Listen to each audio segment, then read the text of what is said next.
Bismillahirrahmanirrahim. Assalamualaikum warahmatullahi wabarakatuh. Alhamdulillahi rabbil alamin. Wa bihi nasta'inu ala umuri dunya waddin. Wassalatu wassalamu ala ashrafil anbiya'i wal mursalin Sayyidina Muhammadin wa ala alihi wa sahbihi ajma'in. Rabbi shrah li sadri wa yassir li amri wahlul 'uqdatam min lisani yafqahu qawli. Allahumma anfa'na bima 'allamtana wa 'allimna ma yanfa'una wa zidna ilma. Amin ya rabbal alamin. Jamaah sekalian yang dimuliakan Allah Subhanahu wa ta'ala, pertama sekali mari semua kita memanjatkan rasa syukur kita kehadirat Allah Subhanahu wa ta'ala dengan memperbanyak kalimat tahmid. Alhamdulillahi rabbil alamin. Segala puji hanya milik Allah Rabbul alamin, Tuhan yang telah menciptakan kita semuanya, Tuhan yang telah dan senantiasa memenuhi segala kebutuhan makhluknya. Rabbul alamin juga bermakna Tuhan yang telah akan menghancurkan alam ini dan membangkitkan kita kembali untuk kehidupan selanjutnya. Kemudian tidak lupa juga kita mohonkan kepada Allah salawat dan salam atas junjungan kita Nabi Allah Muhammad sallallahu alaihi wasallam. Allahumma salli wa sallim wa barik alaihi. Hadirin jamaah sekalian yang dimuliakan oleh Allah Subhanahu wa taala, insyaallah di kesempatan malam hari ini kita akan mentadabburi beberapa ayat Al-Quran yang berkaitan dengan kisah bagaimana iblis dan anak cucunya berupaya keras untuk menjerumuskan anak keturunannya Adam, yaitu umat manusia. Ternyata di dalam Al-Quran banyak disebutkan di beberapa surah tentang pembangkangan iblis atas perintah Allah dan permintaan iblis kepada Allah ketika terusir dan terlaknat oleh Allah.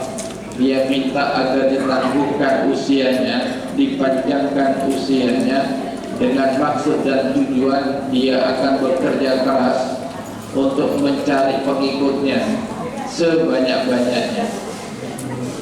Nah, ayat-ayat ini perlu kita baca agar kita bisa mawas diri terhadap segala tipu rayunya setan ataupun tipu dayanya iblis dan juga bala tentaranya. Di antara ayat Al-Quran yang menjelaskan tentang pembangkangan iblis terhadap perintah Allah Subhanahu wa ta'ala dan juga bagaimana tipu dayanya setan iblis itu dijelaskan oleh Allah Subhanahu wa ta'ala di dalam surah Al-A'raf mulai dari ayat 11 sampai pada ayat 23. Di situ nanti akan kita pelajari, kita sampaikan bagaimana Allah Subhanahu wa ta'ala mengisahkan itu semuanya. Baik, kita mulai dari firman Allah Subhanahu wa ta'ala dalam surah Al-A'raf ayat yang ke-11, di mana Allah Subhanahu wa ta'ala berfirman, A'udzu billahi minasyaitonir rajim. wa laqad khalaqnakum tsumma sawwarnakum tsumma qulna lil malaikati isjudu li adama fasajadu illa iblis lam yakun minas sajidin. Di sini Allah Subhanahu wa taala menceritakan ketika Adam sudah dibentuk oleh Allah menjadi makhluk yang sempurna, berwujud manusia seperti halnya kita saat ini. Kemudian Allah perintahkan kepada malaikat agar bersujud. Ya, sujud di sini sujud sebagai penghormatan atas makhluk ciptaan Allah yang bernama Adam. Fasajadu, semuanya sujud, illa iblis, kecuali iblis. Lam yakun minas sajidin. Iblis ini tidak termasuk makhluk Allah yang taat. Dia enggak mau sujud kepada Adam. Qala ma mana'aka alla tasjuda id amartuk.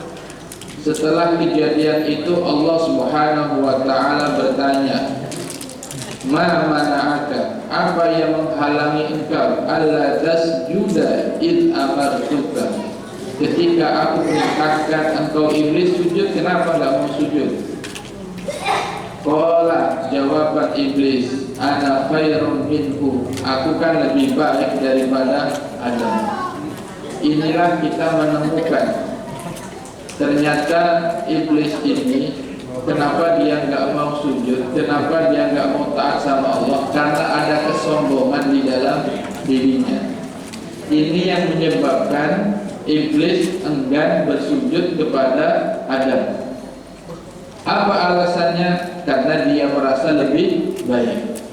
Maka iblis kemudian menjelaskan, khalaqtani min narin, Allah, kau telah menciptakan aku dari api. Wa khalaqtahu min tin, sedangkan Adam kau ciptakan dari tanah lumpur. Ya, dari tanah. Dan versi iblis, api itu lebih baik daripada tanah. Ana khairu minhu, aku lebih baik daripada Adam. Maka kemudian iblis laknatullah alaih tidak mau bersujud kepada Adam alaihi salam. Lalu apa yang terjadi? Setelah peristiwa itu Allah Subhanahu wa taala berfirman, qala fahbit minha fama yakunu laka an tatakabbar fiha fakhruj innaka minas shahirin. Dilaknatlah iblis ini, diusirlah iblis ini gara-gara tidak mau taat terhadap perintahnya Allah Subhanahu wa taala. Nah, ketika dilaknat, ketika terusir, ternyata iblis ini punya permintaan kepada Allah Subhanahu wa taala. Qala, lalu iblis pun berkata, anzirni ila yaumi yub'atsun, berikan aku usia yang panjang, tangguhkan usiaku. Ila yaumi yub'atsun, sampai mereka anak cucu Adam ini dibangkitkan. Artinya apa? Di ayat yang lain dijelaskan sampai hari kiamat iblis itu hidup. Jadi usianya panjang, sejak diciptakan sampai saat ini masih hidup iblis itu. Dan terus berkembang biak, menggoda seluruh anak keturunan Adam. Kapan berakhir? Nanti jika kiamat sudah datang. Qala innaka minal mudzarin. Ya, Allah merestui, Allah mengizinkan kepada iblis untuk diberikan usia yang panjang tadi. Kemudian disinilah kemudian iblis berjanji, bersumpah di hadapan Allah Subhanahu wa taala. Sehingga kemudian iblis berkata, qala fa bima aghwaytani la'aqudanna lahum siratakal mustaqim. Qala, berkatalah iblis, fa bima aghwaytani, karena engkau telah melaknatiku, la'aqudanna lahum siratakal mustaqim. Di sini terdapat dua huruf taukid, lam taukid dan nun taukid tsakilah. La'aqudanna lahum, pasti aku akan halang-halangi mereka Adam dan anak keturunannya siratal mustaqim, dari jalan yang lurus. Ini janji siapa? Iblis di hadapan Allah Subhanahu wa taala, dengan sebab engkau telah melaknati aku, maka aku berjanji, aku bersumpah bahwa aku akan bekerja keras menjerumuskan umat manusia.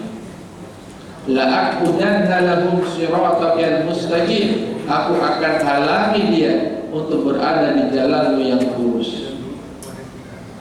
Kemudian lebih rinci lagi iblis menjelaskan bagaimana caranya. Maka iblis berkata, "Tsumma la'atiyannahum min baini aydihim wa min khalfihim." Kemudian aku akan mendatangi mereka. Mereka siapa? Adam dan anak keturunannya. Min baini aydihim, dari arah depan mereka. Wa min khalfihim, dari arah belakang mereka. Wa an aymanihim, dari sisi kanan-kanan mereka. Wa an syama'ilihim, dari sisi kirinya. Wala tajidu aktsarahum syakirin, sehingga nanti kamu akan mendapati bahwa Adam dan anak keturunannya ini, anak keturunan Adam ini banyak yang tidak bersyukur. Nah, jamaah sekalian yang dimuliakan oleh Allah Subhanahu wa taala, menarik untuk kita telusuri lebih jauh bagaimana upaya iblis dalam menjerumuskan anak keturunan Adam, yaitu umat manusia ini.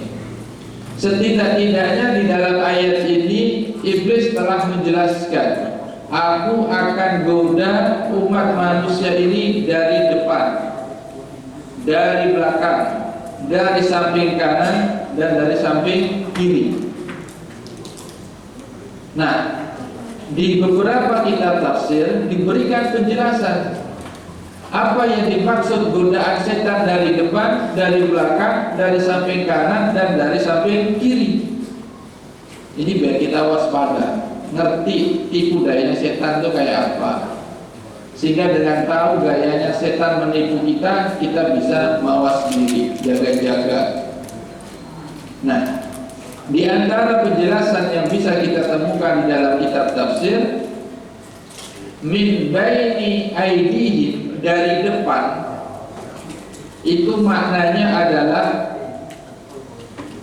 manusia digoda untuk meninggalkan kehidupan akhiratnya, tidak memperdulikan kehidupan akhiratnya, sehingga yang terfikirkan olehnya hanyalah kehidupan di dunia.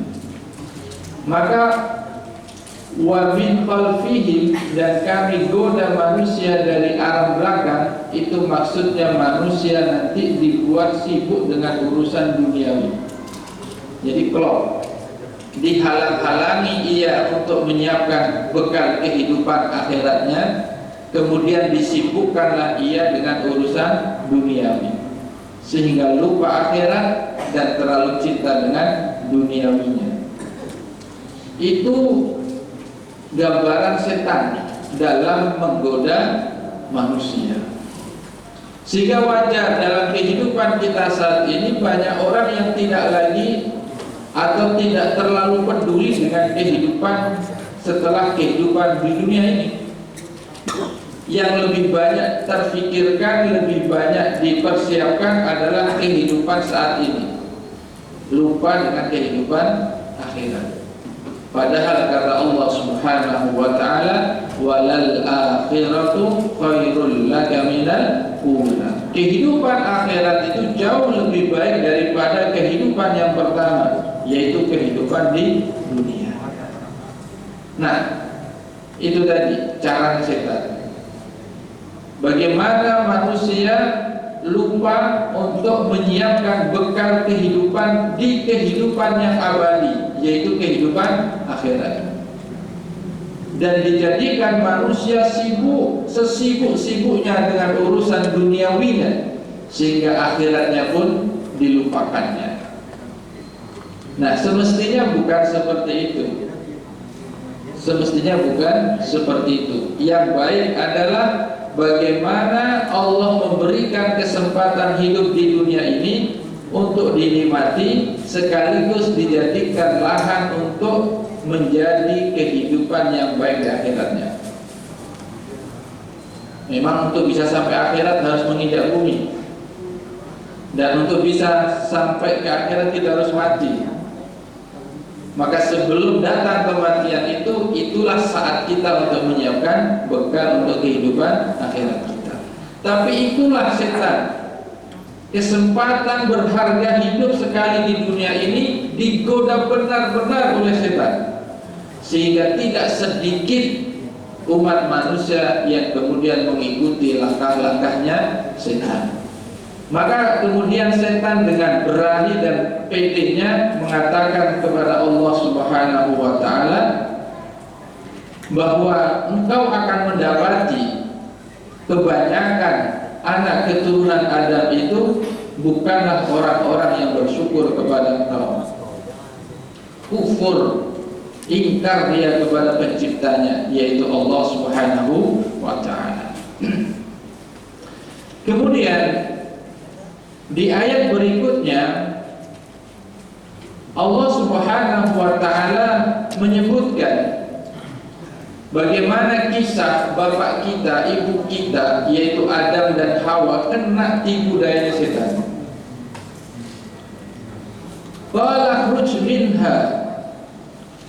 Kemudian Allah perintahkan kepada iblis untuk keluar darinya, keluar dari surga. Kemudian diberikan izin oleh Allah untuk menggoda anak cucunya Adam, semuanya. Nah, termasuk Adam di sini dijelaskan oleh Allah di ayat berikutnya, ayat 19 dan seterusnya. Ini terjadi, peristiwa ini ketika masih di surga. Allah berkata kepada Adam, "Ya Adam, uskun anta wa zawjukal jannah." Adam, tinggallah engkau bersama istrimu di surga ini. Fakula min haitsu syi'tuma, makan apa saja yang ada di surga ini. Wala taqraba hadhihi syajarah, tapi jangan kau dekati pohon ini. Fatakuna minadz zalimin, kalau kamu dekati nanti kamu akan jadi orang yang zalim. Fawaswasa lahum syaitan, lalu disinilah setan bermain. Dia goda Adam, ya, dia goda Adam. Liyudiya lahuma ma wuriya anhuma min sawatihima, karena Adam selama di surga itu selalu menutup auratnya. Setan, iblis ini punya keinginan gimana caranya auratnya bisa terbuka. Maka digodalah ia dengan cara melanggar aturan Allah. Gimana cara menggodanya? Dijelaskan oleh Allah Subhanahu wa ta'ala di ayat 21-nya. Ya, wa qasamahuma inni lakuma laminan nasihin. Setan bersumpah di hadapan Adam dan istrinya bahwa sesungguhnya iblis itu, dirinya itu, lakuma bagi kalian berdua, Adam dan Hawa, laminan nasihin, termasuk orang yang memberikan nasihat. Nah, ini salah satu tipu dayanya setan. Setan hadir seolah-olah menjadi penasehat, tapi nasihat yang diberikan nasihat yang menyesatkan. Gimana cara setan menyesatkan Adam dan Hawa? Dijelaskan di ayat 22-nya. Kan di ayat sebelumnya dijelaskan tidak boleh mendekati pohon ini. Ya, kalau mendekati nanti kamu jadi orang yang zalim. Falamma dzaqa syajarah, di ayat sebelumnya, di ayat 20-nya, ya, di ayat 20-nya dijelaskan bagaimana iblis menggoda kepada Adam dan Hawa. Wa qala, dan berkatalah iblis, manahakuma rabbukuma, sesungguhnya Tuhanmu kalian berdua, yaitu Allah, tidaklah melarang kalian berdua an hadhihi syajarati, untuk mendekati pohon ini, illa antakuna malakaini, agar engkau tidak jadi malaikat, au takuna minal khalidin, atau biar kamu tidak jadi orang yang kekal tinggal di dalam surga. Ini tipu dayanya iblis. Jadi iblis menggoda Adam dan Hawa dengan kata-kata, sesungguhnya Allah melarang kalian mendekati pohon ini, itu punya maksud biar kamu tidak kekal selamanya di surga. Artinya apa? Kalau mau kekal tinggal di surga, dekati, makan buahnya. Aku lebih senior. Sebelum kau ada di surga ini, aku sudah ada. Aku ngerti benar. Ini tipu dayanya setan. Maka jamaah sekalian yang dimuliakan oleh Allah Subhanahu wa taala, hati-hati dengan pembisik. Setan itu kerjanya bisikin. Dan bisikan setan pasti yang jelek, bukan yang baik. Dan banyak cara setan menjerumuskan manusia. Salah satunya dengan melakukan kebohongan-kebohongan. Diputar balikkan fakta itu. Faktanya Allah melarang mendekati biar tidak menjadi orang zalim, malah dirubah perkataan itu dengan ungkapan Allah melarang kamu mendekati pohon ini biar kamu tidak menjadi malaikat, atau biar kamu tidak tinggal selama-lamanya di surga. Artinya apa? Kalau mau jadi malaikat atau mau tinggal selama-lamanya di surga ini, maka dekati pohon ini. Dan apa yang terjadi? Ternyata Adam pun tertipu dengan rayuan iblis. Kemudian akhirnya pohon itu pun didekati, bahkan buahnya dimakannya. Nah, jamaah sekalian yang dimuliakan oleh Allah Subhanahu wa taala, maka di ayat 22 Allah menjelaskan kepada kita, innasyaitana lakuma aduwwun mubin. Sadari bahwa sesungguhnya setan bagi kalian berdua, termasuk bagi kita ini semua, aduwwun mubin, musuh yang paling nyata. Nah, ternyata musuh kita sesungguhnya siapa? Setan. Tidak terlihat, tapi benar-benar sepanjang hayat dia kerjanya menjerumuskan kita semua. Nah, ketika kita terjadi kesalahan, ikuti apa yang dilakukan oleh Adam. Setelah peristiwa kesalahan itu, di dalam ayat berikutnya, ayat 23, Allah Subhanahu wa ta'ala berfirman, qala, lalu berkatalah keduanya, yaitu Adam dan Hawa. Apa doanya? Rabbana zalamna anfusana, ya Tuhan kami telah menzalimi diri kami.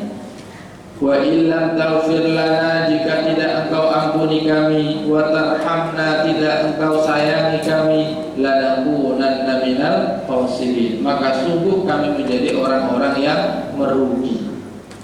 Ini mengandung pelajaran yang baik untuk kita contoh. Jikalau kita melakukan perbuatan dosa, segera minta ampunan kepada Allah Subhanahu wa ta'ala. Salah satu doa minta ampun yang bisa kita contoh dari doanya Adam adalah doa yang kita bacakan tadi. Rabbana zalamna anfusana wa illam taghfir lana wa tarhamna lanakunanna minal khasirin. Dosa apa aja? Mohon ampun kepada Allah Subhanahu wa ta'ala. Akui kesalahan kita di hadapan Allah. Rabbana zalamna anfusana, ya Allah, sungguh kami telah menzalimi diri kami sendiri dengan banyak melakukan perbuatan-perbuatan dosa. dengan cara meninggalkan perintah-perintahmu, dengan cara sering melanggar aturan-aturanmu. Kami telah menzalimi diri kami ya Allah. Fa illa taghfir lana, jika tidak Engkau ampuni kami semua ini, wa tarhamna, dan tidak Engkau sayangi kami, lanakunanna minal khasirin, sungguh pasti kami ini akan rugi. Jadi dengan doa itu kita mohon kepada Allah agar Allah mengampuni segala dosa kita. Maka ini salah satu solusinya. Ketika kita melakukan tertipu dengan rayuan setan, maka kemudian kita berdoa kepada Allah agar kita diberikan ampunannya oleh Allah Subhanahu wa ta'ala. Kemudian selanjutnya kita akan berpindah ke surah yang lain, di mana Allah Subhanahu wa ta'ala juga menjelaskan tentang bagaimana iblis menggoda umat manusia. Di dalam surah Al-Isra, ayat 62 sampai ayat 64 atau sampai ayat 65. Nah, silakan dibuka Al-Qur'annya, surah Al-Isra, ya, mulai dari ayat 61 sampai 65 itu dijelaskan hampir sama. Diawali dari firman Allah, wa idh qulna lil malaikati isjudu li adama fasajadu illa iblis, sama dengan ayat yang sebelumnya. Qala asjudu liman khalaqta tina, ngapain aku sujud kepada makhluk yang kau ciptakan dari tanah? Enggak mau sujud. Qala ara'aita hadza alladhi karramta alayya la in akhartani ila yaumil qiyamah la ahtikanna dzurriyyatahu illa qalila. Karena engkau telah melaknati aku, maka permintaannya adalah akhartani ila yaumil qiyamah, minta dipanjangkan umurnya sampai hari kiamat. Ya. Kemudian tujuannya apa? Sama, la ahtanikanna dzurriyyatahu illa qalila. Pasti aku akan menggoda dzurriyyatahu, anak keturunannya Adam, illa qalila, kecuali sedikit saja enggak bisa digoda. Nah, kecuali sedikit saja di antara anak cucu Adam ini yang sulit digoda oleh iblis dan bala tentaranya. Kemudian Allah Subhanahu wa ta'ala melanjutkan, qala idhab, pergi. Faman tabi'aka minhum, siapa di antara anak keturunan Adam ini yang mengikutinya, fa inna jahannama jazaa'ukum, maka sesungguhnya neraka jahanam itu adalah balasan kalian. Jazaa'a mawfura, balasan yang sempurna, tidak dikurangi sedikit pun siksanya nanti. Bagi siapa? Orang-orang yang mengikuti iblis dan bala tentaranya. Tempatnya di mana? Dijelaskan Allah Subhanahu wa ta'ala, tinggal di neraka jahanam. Kemudian di ayat berikutnya Allah menjelaskan bagaimana cara setan menipu umat manusia. Kalau tadi di surah sebelumnya Al-A'raf itu dijelaskan iblis itu seolah-olah menjadi penasehat, ya kan? Memberikan nasihat. Inni lakuma minan nasihin, aku berdua, bagi kalian berdua ini adalah orang yang memberikan nasihat. Nasihatnya menyesatkan. Jadi hati-hati dengan nasihat-nasihat, bisikan-bisikan yang menjerumuskan. Di sini diuraikan Allah lebih rinci lagi di mana pintu-pintu setan itu bisa menjerumuskan manusia. Ini setan sendiri yang bercerita. Wastafziz man istata'ta minhum bisautika, silakan engkau goda anak cucu Adam ini. Man istata'ta minhum, siapa saja di antara anak cucu Adam ini yang bisa kalian goda, silakan kalian goda. Bisautika, dengan suaramu, dengan bisikan-bisikanmu. Wa ajrim alaihim biqaulika wa rajilika, dan kerahkan semua pasukanmu. Di sini disebutkan iblis punya dua pasukan.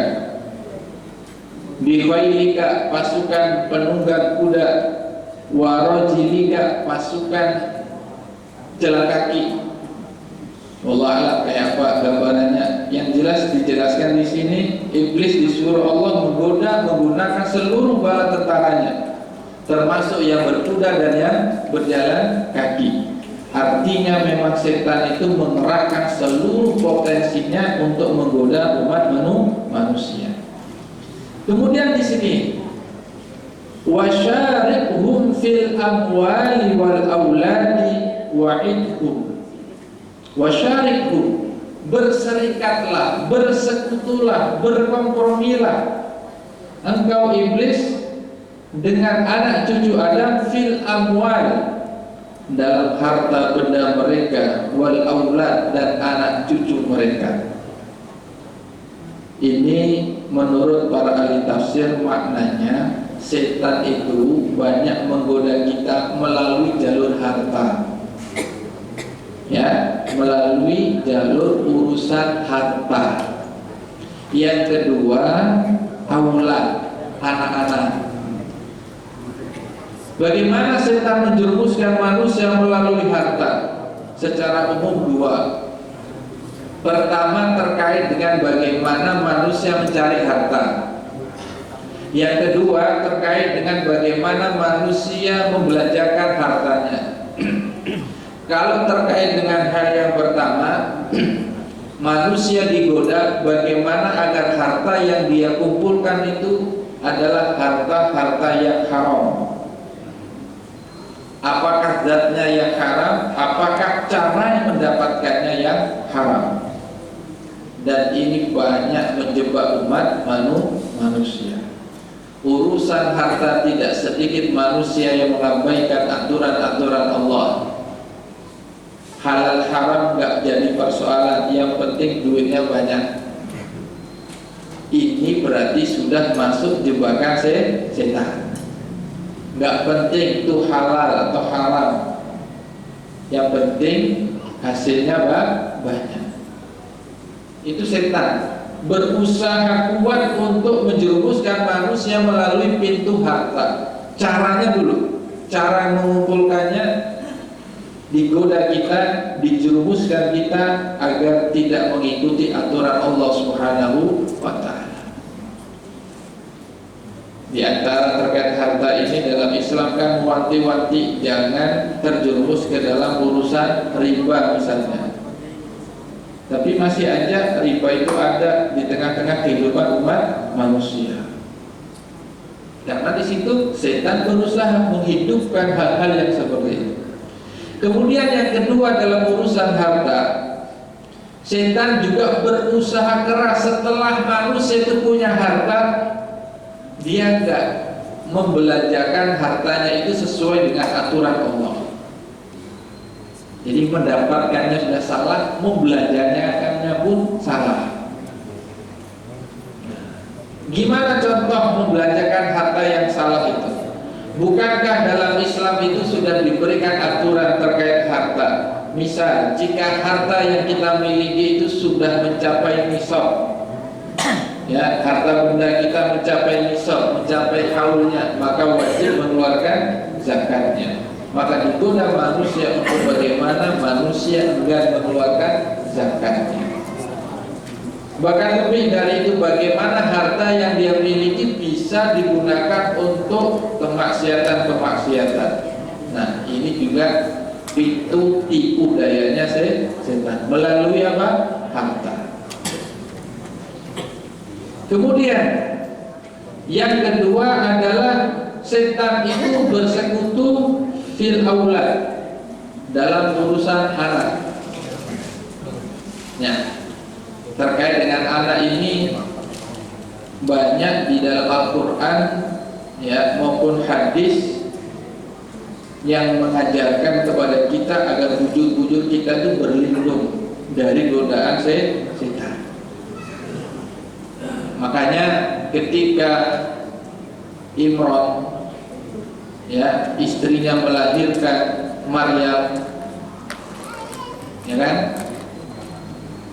Itu kan berdoa, ya, berdoa. Salah satu doa ketika Maryam lahir itu yang dibaca adalah inni u'iduha bika wa dzurriyyataha minasyaitonir rajim.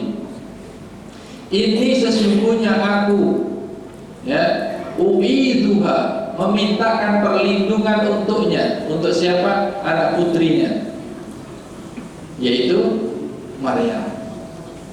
Wa dzurriyyataha, dan juga anak keturunannya. Dari apa? Minasyaitonir rajim, dari godaan setan yang terkutuk. Itu baru lahir. Kenapa? Karena setan memang berupaya keras bagaimana anak cucu Adam ini melalui anak-anak keturunannya ini digoda, sehingga anak ini keluar dari fitrahnya. Makanya di dalam hadis Nabi itu, setiap anak yang terlahir itu kan dalam keadaan suci. Lalu kedua orang tuanya lah yang menjadikan anak itu beragama Yahudi, Nasrani ataupun Majusi. Di situ ada peran setan. Setan hadir agar membelokkan fitrah setiap bayi yang lahir. Padahal bayi itu, Bapak Ibu sekalian, ketika masih dalam kandungan itu sudah menuhankan Allah Subhanahu wa ta'ala. Ketika ditanya, bukankah aku ini Tuhanmu? Semua manusia waktu itu menjawab iya. Tapi setelah terlahir menjadi Yahudi, menjadi Nasrani, bahkan menjadi orang yang tidak beragama. Kenapa bisa demikian? Salah satunya setan berperan untuk itu. Makanya setan bersekutu fil aulad. Belum lagi ini, bahkan sebelum hadir si anak itu di alam dunia ini, setan sudah berperan. Apa perannya? Perannya adalah menggoda, ya, laki-laki dan perempuan untuk menaruh buahnya, menaruh ya, ibaratnya menanam tidak pada tempatnya. Nah, itu setan berperan aktif di situ, sehingga kita mendapati bagaimana saat ini kejadian perzinahan itu banyak kita dapatkan melalui media-media yang kita lihat, yang kita baca, kita dengar. Bahkan akhir-akhir ini ulun baca di beberapa media itu, banyak beberapa wilayah itu minta dispensasi untuk melaksanakan pernikahan di bawah usia. Yang ini ditengarai karena akibat pergaulan bebas. Jadi mestinya nikah itu usia dewasa, ini anak-anak sudah minta dinikahkan. Kenapa? Karena banyak kejadian, ya, mereka sudah hamil duluan padahal belum melaksanakan pernikahan. Itu salah satunya. Fil aulad, masalah anak ini mulai dari proses sebelum ada anak sampai lahir itu, sampai terus itu semuanya digoda terus oleh setan. Makanya dalam Islam, sejak proses untuk bisa ada anak itu, Nabi mengajarkan doa. Salah satu doanya apa? Minta agar kalaupun itu menjadi rizki, adalah rizki yang dijauhkan dari godaan setan. Saya rasa bapak-bapak mesti hafal doa ini, ya, karena itu diajarkan oleh Nabi kita. Bismillahirrahmanirrahim. Allahumma jannibna syaitan wa jannibish syaitan mimma razaqtana. Dengan menyebut namamu ya Allah, jannibna syaitan, jauhkan setan itu sejauh-jauhnya dari kami. Wa jannibish syaitan, dan jauhkan setan mimma razaqtana, dari rizki yang kau berikan. Maksudnya adalah anak. Nah, itu sudah diajarkan dalam Islam karena betapa besarnya pengaruh godaan setan. Makanya Allah juga menurunkan surah secara khusus mengajarkan kepada kita untuk senantiasa berlindung dari godaan setan. Surah apa itu? Surah An-Nas. Qul a'udzu birabbin nas, malikin nas, ilahin nas, min syarril waswasil khannas. Kita berlindung kepada Allah dari godaan setan. Ya, min syarril waswasil khannas, dari keburukan bisikan-bisikan setan. Alladzi yuwaswisu fi sudurin nas, yang senantiasa membisikkan di dalam dada setiap manusia. Minal jinnati wan nas, ada dari kelompok jin, ada dari manusia. Maka hati-hati, ternyata setan itu bisa berwujud manusia. Karena setan itu kalau menurut para ustaz itu sifat buruk. Wujudnya jin, bisa manusia. Baik, mudah-mudahan yang sedikit ini memberikan manfaat kepada kita. Pada intinya kita harus sadar ada musuh yang nyata bagi kita yang bernama siapa? Setan, yang kerjanya menggodai umat manusia dengan berbagai macam cara. Di antaranya membisikkan ke dalam dada manusia agar terjerumus ke dalam siksa api neraka. Hadanallahu wa iyyakum ajma'in. Subhanakallahumma bihamdika asyhadu an la ilaha illa anta astaghfiruka wa atubu ilaik. Assalamualaikum warahmatullahi wabarakatuh.